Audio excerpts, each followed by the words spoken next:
এই আধার কার্ড গুলো কি উদ্ধার হলো নাকি? হ্যাঁ, এগুলো সব উদ্ধার হলো এখানে, এই বিল থেকে। বিল থেকে। কি কি নাম লেখা আছে? এই যেমন আপনার দেখছি সব এখানে যেমন আছে আমির হোসেন শেখ, তারপরে আপনার এটা আছে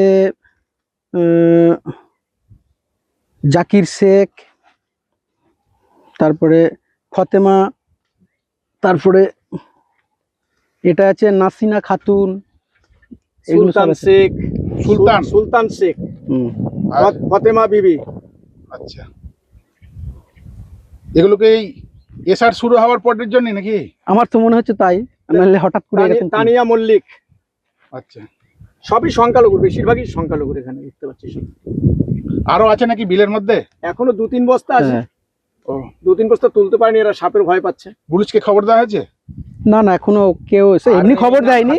আমরা এখানে ছিলাম, এখানে আমাদেরই সব জমি জায়গা এখানে সব আছে, জমি আছে, তো এরা হঠাৎ করে এটা পায়, আমাকে যখন বলে আমি তখন আসি এখানে। দেখলো কয় বস্তাটা খুলুন, এটা প্রথম ভয় পাচ্ছিল যে বস্তার মধ্যে হয়তো কিছু আছে, তো খোলার পরে তখন দেখি আধার কার্ড আছে। এই বিলের মধ্যে ছিল? এই বিলের মধ্যে ফেলে রেখেছিল। কি নাম আপনার? দেবব্রত মন্ডল। কোথায় বাড়ি? শ্রীরামপুর বাড়ি।